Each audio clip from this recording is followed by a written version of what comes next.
والصلاة والسلام على رسوله محمد رسول الله صلى الله عليه وسلم الذي أرسله بالحق بشيرا ونذيرا وداعيا إلى الله بإذنه وسراجا وقمرا منيرا في شان حبيبه ومحبوبه ومعشوقه مقبلا وآخرا إن الله وملائكته يصلون على النبي يا أيها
সকলে উচ্চ কণ্ঠে করি আলহামদুলিল্লাহ। মুহাদ্দিসুল মুহতারাম, দিয়ার দিনদার ইমানদার মুত্তাকিন মুসলিম কিরাম, পর্দার অন্তরাল থেকে পবিত্র ইয়াউম জুমার দিন, হজ্জুল ফুকারা, গরিবের মুসলিম, মহান আল্লাহ জাল্লা শানুহু কোরআন রাসূলের পাকের হাদিস থেকে রিয়াদ মর্তবা আলোচনা শোনার পর জুমার নামাজের পরিপূর্ণ বরকত, পরিপূর্ণ রহমত হাসিল করার তৌফিক আল্লাহ জাল্লা শানুহু আমাদেরকে দান করেছেন। সেই শুকরিয়া আদায় করে মুহাম্মদের আওয়াজে বলি আলহামদুলিল্লাহ। উপস্থিত হাজিরিন, আমরা আলহামদুলিল্লাহ বলে শুকরিয়া আদায় করি আল্লাহ তাআলা। আল্লাহর শুকরিয়া আদায় করার পরে আল্লাহ নিজেই ঘোষণা করেছেন,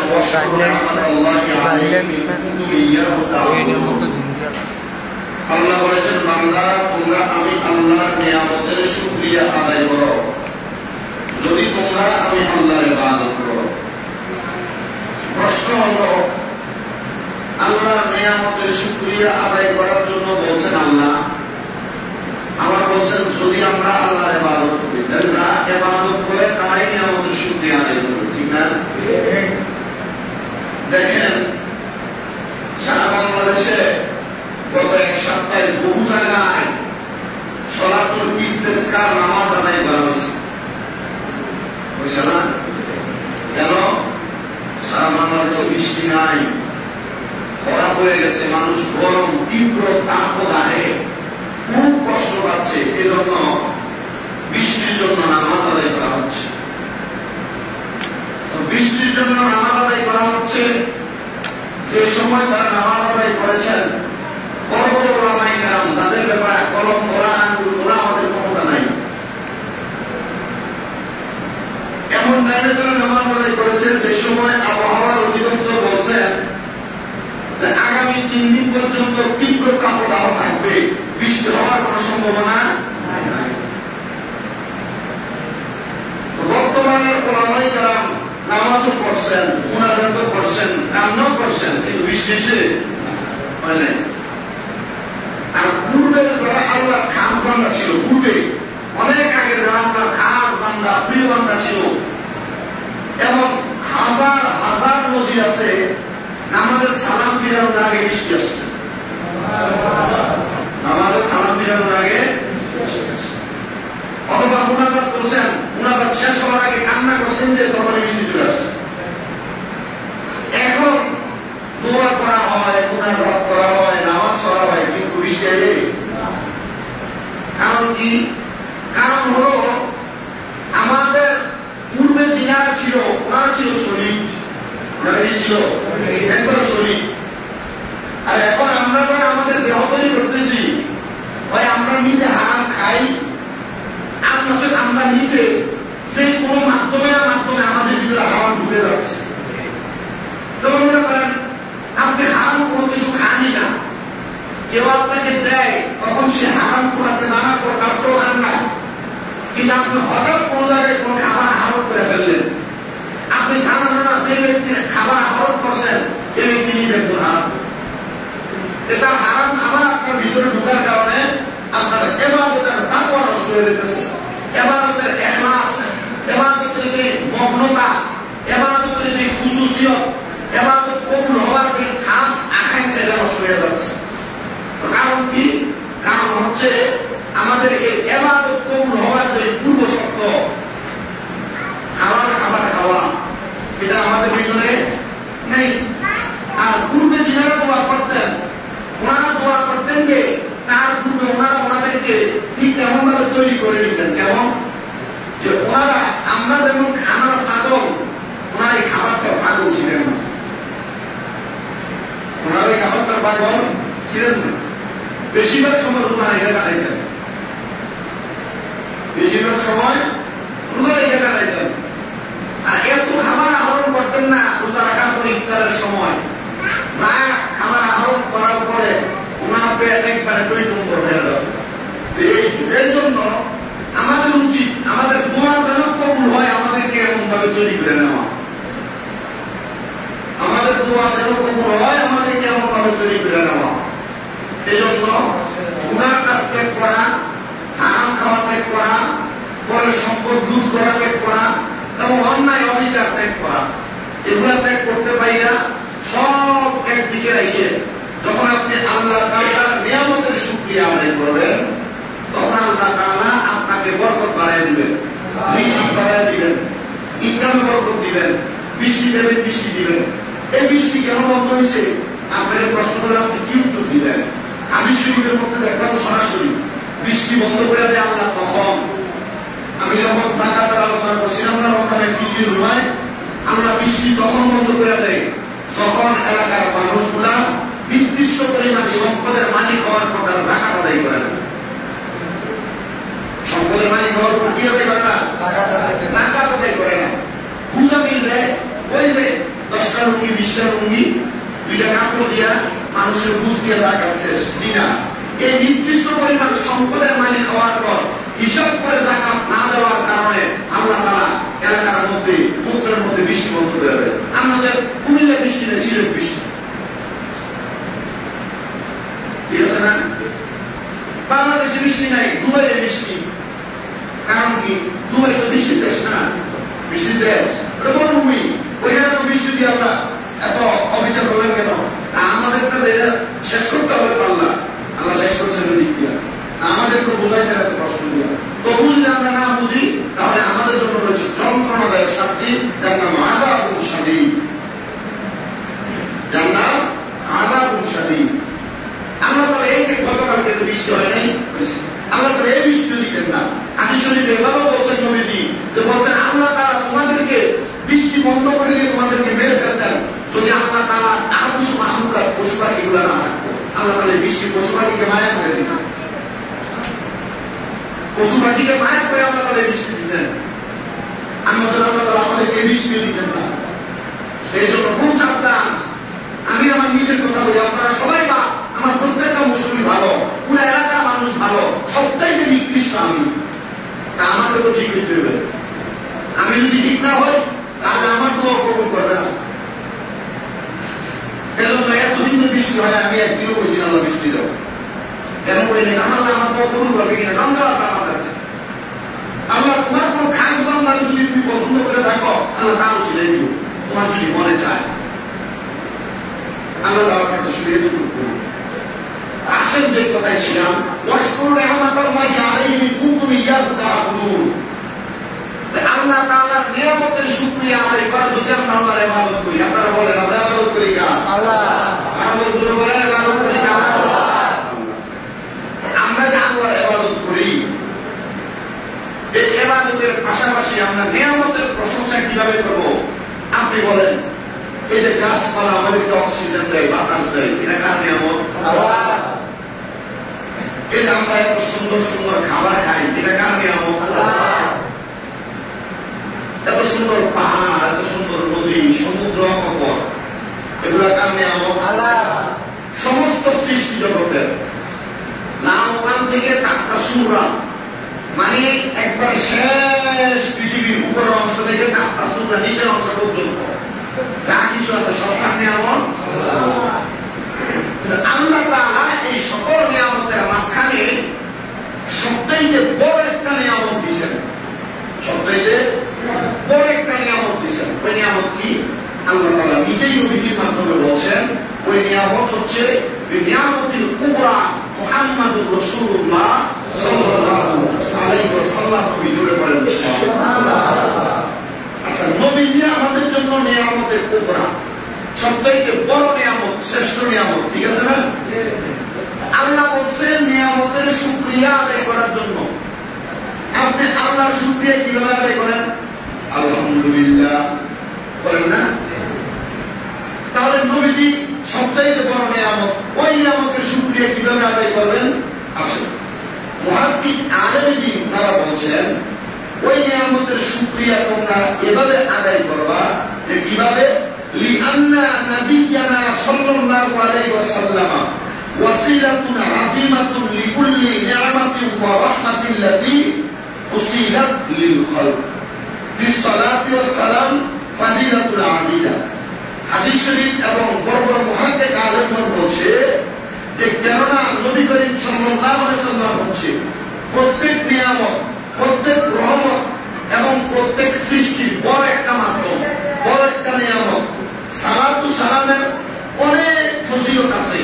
এই ফজিলত কেন সালাতু সালাম? যে নবীজির প্রশংসা, নবীজি যে বড় নিয়ামত, এই নিয়ামতের প্রশংসা করা উত্তম মাধ্যম হচ্ছে বিফাদিলাতিস সালাতু ওয়াস সালাম। এই নিয়ামত আদায় করবেন রাসূল পাকের প্রতি সালাত এবং সালামের মাধ্যমে। জোরে বলেন সুবহানাল্লাহ। এবার আসেন সালাত এবং সালামের কোন প্রতিবন্ধকতা ছাড়া সালাত ও সালাম কেন আদায় করবেন, কি কারণে আদায় করবেন, অথবা এই সালাত ও সালামের অর্থ কি? আমরা জানি সালাত শব্দের এক নাম্বার অর্থ নামাজ। সালাত শব্দের এক নাম্বার অর্থ কি? নামাজ। যখন এটা আল্লাহর জন্য হয়, যখন এটা কার জন্য হয়? আল্লাহর জন্য হয়, তখন হয় কি? নামাজ। সালাত শব্দের আরেকটা অর্থ দুরূদ শরীফ, যখন এটা নবীর জন্য হয়। সালাত শব্দের আরেকটা অর্থ কি? দুরূদ শরীফ, যখন এটা কার জন্য হয়? নবীর জন্য। সালাত শব্দের আরেকটা অর্থ দোয়া করা। সালাত শব্দের আরেকটা অর্থ কি? যখন এটা কবরবাসীর জন্য হয়, যখন এটা কবরবাসীর জন্য হয়। সালাত শব্দের আরেকটা অর্থ মঙ্গল কামনা করা, যখন এটা ফেরেশতার জন্য হয়। তাহলে সালাত শব্দের কয়টা অর্থ হয় না? বলে বল কয়টা? আমার মনে হয় না আজকের পরে আপনি সালাতু সালামের গুরুত্ব আর কারো কাছে বলা লাগবে। সালাত শব্দের কয়টা অর্থ? আল্লাহর জন্য যদি ব্যবহার হয় সালাতের অর্থ কি? নবীর জন্য যদি ব্যবহার হয় সালাতের অর্থ কি? দুরূদ। নবীর জন্য ব্যবহার হবে দুরূদ। কবরবাসীর জন্য যদি ব্যবহার হয় তাহলে এর অর্থ কি? দোয়া। তিন নাম্বার ফেরেশতার জন্য যদি ব্যবহৃত হয় কি? মঙ্গল কামনা করা। এর কয়টা বেরোবে সালাতের অর্থ? আসে। তো এই সালাত এবং সালাম, এই সালাত এবং সালাম এটা করা আমাদের জন্য কি? আন্না সালাত ওয়াস সালাম আলা নবী সাল্লাল্লাহু আলাইহি ওয়াসাল্লাম ফরজ। বলা হচ্ছে নবী করিম সাল্লাল্লাহু আলাইহি ওয়াসাল্লামের প্রতি সালাত এবং সালাম, নবী করিম সাল্লাল্লাহু আলাইহি ওয়াসাল্লামের প্রতি দুরূদ শরীফ আদায় করা এটা প্রত্যেক উম্মতের জন্য ফরজ। বলেন প্রত্যেক উম্মতের জন্য কি? ফরজ। ফরজ। বলে হুজুর তো নামাজ পড়া তো ফরজ, রোজা রাখা ফরজ, ইবাদত করা, বুঝতে পারলাম হুজুর। তো নবীজির উপর দুরূদ শরীফ পড়া যদি ফরজই হইতো তাহলে আমরা তো নবীজির উপর দুরূদ শরীফ সবসময়ই পড়তাম। তাহলে নবীজির উপর আমরা কেন পড়ি না? এটা কি আমাদের উপর ফরজ? আমরা জানি। এবার বলে যদি নামাজ 5 ওয়াক্ত আমাদের উপর কি? বলে নামাজ 5 ওয়াক্ত আমাদের উপর কি? ফরজ। তো নামাজ যে আমাদের উপর ফরজ, তো নবী করিম সাল্লাল্লাহু আলাইহি সাল্লামের উপরে জীবনে একবার হলো দুরূদ শরীফ পড়া কি? ফরজ। এখন আমরা এই দুরূদ শরীফ পড়ি না। বিভিন্ন ফেরকার কারণে আমরা এটা থেকে দূরে। কে পড়ে কে পড়ে না তার বিরোধিতা করার আমার কোনো দরকার নাই, আমি পড়বো। আমি কি করবো? পড়বো। কে পড়লো কে পড়লো না এটা তার বিষয়। হুজুর তাহলে ফরজ কিভাবে আসেন? এটা হাদিস শরীফ শুনি যে হাদিস শরীফ নবী করিম সাল্লাল্লাহু আলাইহি সাল্লাম নাসাই শরীফ মিশকাতুল মাসাবিহ 86 নম্বর পৃষ্ঠার মধ্যে হাদিস বর্ণনা করেন। নবীজি বলেন একদিন আমি মসজিদে নববীতে এক ব্যক্তি নামাজ পড়তেছেন। আমি নবীজি মসজিদে নববীর মধ্য থেকে বের হলাম। বের হয়ে দেখলাম ওই ব্যক্তি নামাজ পড়লো। নামাজ পড়ার পর ওই ব্যক্তি আল্লাহ তাআলার কাছে হাত তুললেন, দোয়া করলেন, আল্লাহ আপনি আমার নামাজ কবুল করেন, আমাকে কল্যাণ দান করেন।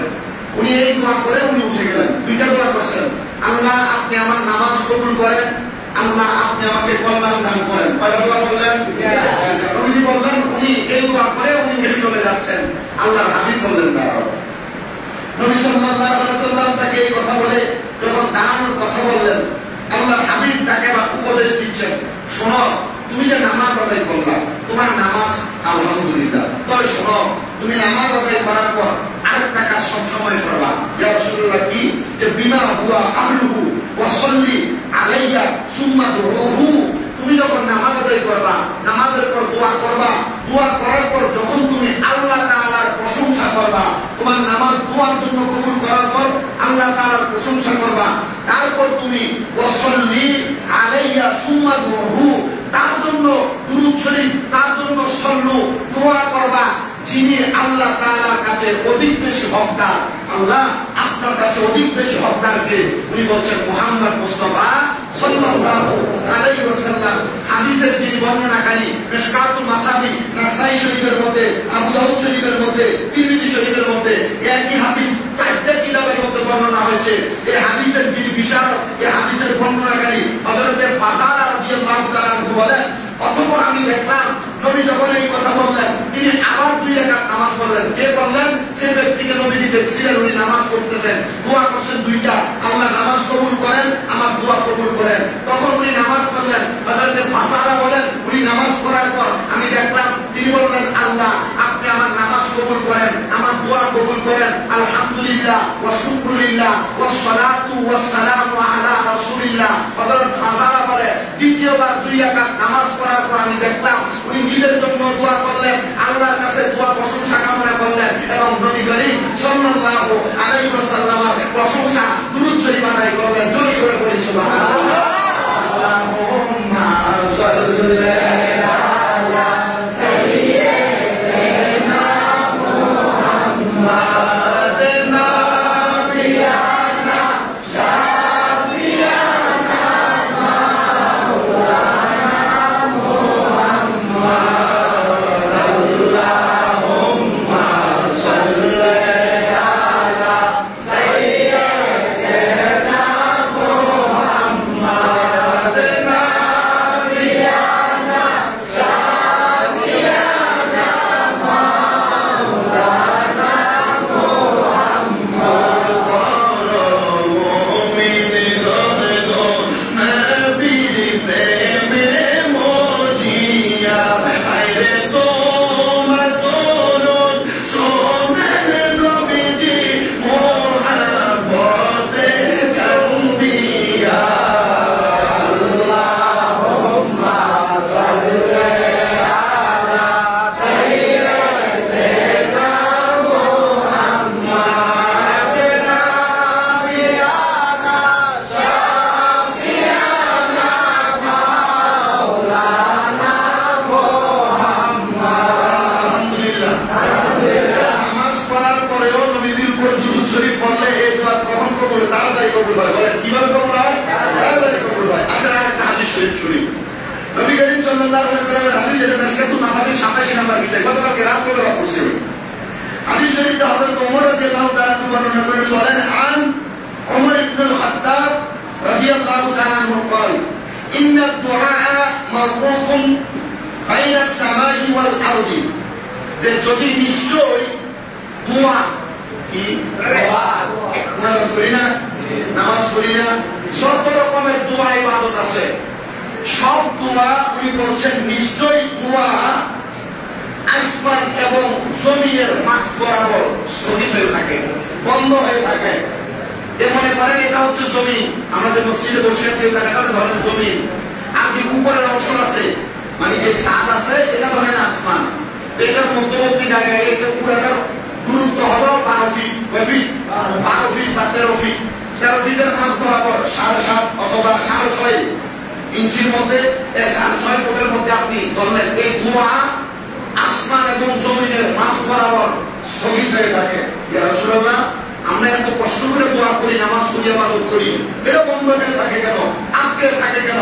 তখন বলা হচ্ছে যে এই দোয়া স্থগিত হয়ে থাকে, উপরের দিকে উঠেই না। নবীজি কেন? নবীজি বলছেন হ্যাঁ, হাত্তা তুসাল্লিয়া আলা নবিয়িকা, যেই পর্যন্ত তোমরা নবীজির উপর দুরূদ শরীফ না পড়বে সেই পর্যন্ত তোমার দোয়া উপরের দিকে উঠবে। নবীজির উপর দুরূদ শরীফ না পড়লে এই দোয়া উপরের দিকে উঠবে না, এই দোয়া উপরের দিকে উঠবে না। মিশকাতুল মাসাবি 87 নম্বর হাদিস, আটের উপর যে 87 নম্বর হাদিস, পৃষ্ঠার মধ্যে হাদিস বর্ণনা, নবীজির উপর যতক্ষণ দুরূদ শরীফ আদায় করা হবে না এই দোয়া ততক্ষণ উপরের দিকে যাবে না। তো এই দোয়া উপরে না গেলে কবুল হইব না, সরাসরি কথা। আসেন আরেকটা বিভ্রান্তির সমাধান দিই। শুধু বিভ্রান্তির সমাধান কি শোনেন। নবী করিম সাল্লাল্লাহু আলাইহি ওয়াসাল্লামের প্রতি যে দুরূদ পড়া ওয়া ওয়াজিবুন কুল্লামা যুকিরা ইসমুহু ওয়া মুস্তাহাবুন ফি কুল্লি আওকাতিন, যতবার নবী করিম সাল্লাল্লাহু আলাইহি ওয়াসাল্লামের নাম মুবারক উচ্চারিত হবে, নবীজির নাম মুবারক যতবার উচ্চারণ হবে ততবার নবীজির উপর একবার দুরূদ শরীফ আদায় করা, প্রত্যেক উপর ওয়াজিব। আমি বললাম মুহাম্মদুর রাসূলুল্লাহ, আপনার ওয়াজিব আদায় করছেন, যদি না আদায় করেন গুনাহগার হবেন, কারণ ওয়াজিব তোরা করলে কি হয়? গুনাহগার হয়। তো যতবার ফতোয়া স্বামী প্রথম খণ্ড 348 নম্বর পৃষ্ঠার মধ্যে এই ফতোয়া। ফতোয়া স্বামী নরমাল কোন ফতোয়ার কিতাব না, ফতোয়া স্বামী উচ্চ মাকামের কিতাব। বলা হচ্ছে নবী করিম সাল্লাল্লাহু আলাইহি ওয়াসাল্লামের প্রতি যতবার ওনার নাম মুবারক উচ্চারিত হবে ততবার ওনার উপরে কি করা লাগবে? দুরূদ শরীফ আদায় করা লাগবে। এরপরে আসেন ওয়া মুস্তাহাবুন ফি কুল্লি আওকাতিন ইমকানি ওয়া ইনদা ইবতিদাই কুল্লি যিবান। বলা হচ্ছে আর কোন প্রতিবন্ধকতা না থাকলে প্রত্যেক ভালো কাজের পূর্বে, বলেন প্রত্যেক কি কাজের পূর্বে? কোন প্রতিবন্ধকতা না থাকলে প্রত্যেক ভালো কাজের পূর্বে নবী করিম সাল্লাল্লাহু আলাইহি ওয়াসাল্লামের উপরে দুরূদ শরীফ আদায় করা মুস্তাহাব। সুবহানাল্লাহ বলে বলেন। আপনি আমরা যখন মনে করেন নরমালি কোন বাড়ির কাজ উদ্বোধন করি না, কোদাল দিয়ে কোপ দেয় না, তখন আলহামদুলিল্লাহ বলে কাজ শুরু করে দিই। যেমন বিসমিল্লাহ বলে কাজ শুরু করে দিই, বিসমিল্লাহ বলে কার প্রশংসা হয়? আল্লাহ। কিন্তু কোন প্রতিবন্ধকতা না থাকলে বলা হয়েছে প্রত্যেক ভালো কাজের পূর্বে নবীজির উপর দুরূদ শরীফ আদায় করা মুস্তাহাব। আচ্ছা, এবার আসেন প্রতিবন্ধকতা বা কোন ফিতনা, কোন একটা দ্বন্দ্বের সমাধান কি? আযানের আগে আসসালাতু ওয়াসসালামু আলাইকা ইয়া রাসূলুল্লাহ বলে বিশেষ করে যারা আমাদের ফিরকা আকায়েদে আহলে সুন্নাত ওয়াল জামাত আমরা দাবি করি, আমাদের মসজিদগুলোতে আযানের পূর্বে দুরূদ শরীফ পড়া হয় না? ইকামতের পূর্বে পড়া হয় না? আচ্ছা, আযান দেওয়া কি কাজ? মসজিদে মানুষকে ডাকা হয় হাইয়া আলাস সালাত, আমাদের দিকে আসো, হাইয়া আলাল ফালাহ, কল্যাণের দিকে আসো। তো কল্যাণের দিকে আসো, ভালো কাজের, এটা ভালো কাজ না মানুষকে আহ্বান করা? তো ফতোয়া স্বামীর প্রথম খণ্ডে 348 নম্বর পৃষ্ঠায় যদি বলে প্রত্যেক ভালো কাজের পূর্বে নবী করিম সাল্লাল্লাহু আলাইহি ওয়াসাল্লামের প্রতি দুরূদ শরীফ পড়া মুস্তাহাব, তাহলে আমরা ভালো কাজের পূর্বে মানে আযান দেওয়ার পূর্বে নবীজির উপরে দুরূদ শরীফ আদায় করি, এটা মুস্তাহাব ইবাদত করি। সুবহানাল্লাহ, সুবহানাল্লাহ বলেন। সুবহানাল্লাহ। কি ইবাদত করি? মুস্তাহাব ইবাদত করি। এই জন্য এতটুকু আমরা আমাদের মাথায় রাখবো, প্রত্যেক ভালো কাজের পূর্বে আমরা সর্বনিম্ন একবার হলেও দুরূদ শরীফ আদায় করব। একবার হলেও দুরূদ শরীফ আদায় করব। কেন? এই দুরূদ শরীফ হলো নিয়ামত বাড়িয়ে দেওয়ার মূল মাধ্যম, নিয়ামত বাড়িয়ে দেওয়ার মূল মাধ্যম। এবার আপনি যেই ভালো কাজই করেন না কেন আল্লাহর হস্তে রাসূলের পাকের প্রতি বেশি বেশি করে দুরূদ শরীফ আদায় করবেন, সালাতু সালাম আদায় করবেন। এটার মাধ্যমে যদি কোনো ফিতনা হয়, কেউ বিরোধিতা করে, ভাইরা তার সাথে দ্বন্দ্ব নয়, ঝগড়া নয়, ফাসাদ নয়, তার করতে মন চাইলে সে করবে, তার করতে মন চাইলে করবে, তার করতে মন না চাইলে সে তার মতো থাকবে। আমি রাসূলের পাকের উম্মত, আমি রাসূলের পাকের হাদিসের উপর আমল করব, রাসূলের পাক বলেছেন করার জন্য আমি করব, কারণ রাসূলের পাক নিজেই বলছেন কেউ যদি আমি নবীজির উপর দুরূদ শরীফ আদায় করে রহমতের ফেরেশতা তার দুরূদ শরীফ আমি নবীর রওজা মুবারকে পৌঁছে দেয়। এটা বসে সুবহানাল্লাহ বলছেন। এবার আপনারা অনেকে বলবো তো তোমরা যে নবীজিকে রওজা মুবারকে পৌঁছে দেয়, ঠিক আছে, তাহলে নবীজি নিজ কেন শুনতে পান না, নবীজি রওজায় পৌঁছে দেয়? নবীজি বলছেন জিনা, নবীজির কাছে পৌঁছে দেয় সবার দুরূদ, কিন্তু কেউ যদি মুহাব্বতের সাথে আমি নবীজির উপর দুরূদ শরীফ পড়ে, আমি নবী তার দুরূদ শরীফ আমার নিজ কানে শুনি, তার নিজের নাম জানি, তার বাবার পরিচয় পর্যন্ত আমি নবীজির উপর মুহাব্বতের দুরূদ পড়া একরকম, মুখে মুখে পড়া একরকম। মুহাব্বতের দুরূদ পড়া একরকম আর মুখে মুখে পড়া একরকম। মুহাব্বতে পড়লে আল্লাহ রাসূল আপনার পরিচয় জানে, কোথায় বসে আপনি পড়তেছেন সে জায়গার নাম জানে, আপনার বাবার পরিচয় জানে। আর মুহাব্বতে না বললে আপনার দুরূদ পড়ে ফেরেশতা বসে মাধ্যম কয়টা? মাধ্যম কয়টা? বাচ্চা যদি মা বাপরে কান্দে, নরমালি আসতে দিলে কান্দে, মা পাচ্ছে একটু কান্দুক না, কান্দে হেদারো এরপরে দুধ দেবো। আর যদি বেশি জন্য তো ওয়া ওয়া করে কান্দে, তখন কিন্তু মা ধরে যাবে বাচ্চা বাচ্চা দুধ দেওয়ার জন্য, ঠিক আছে না? তো নবীজির উপর দুরূদ শরীফ নরমালি পড়ছেন, ওই একটু কান্দে হাত ধরে গেল। আর মুহাব্বতে যখন আপনি করবেন তখন নবীজি কি করেন? ইসলাম মুবারক শুনেন এবং আপনার পরিচয় জানেন। তো নবীজি যে ব্যক্তিকে চিনেন, পরিচয় জানেন, সাহেব সাক্ষী হন যে ব্যক্তি, ওই ব্যক্তি কবরে যাওয়ার প্রসিদ্ধ আছে? টেনশন আছে? আমি আমার উস্তাদরা একদিন প্রশ্ন করছি, হুজুর তা আমরা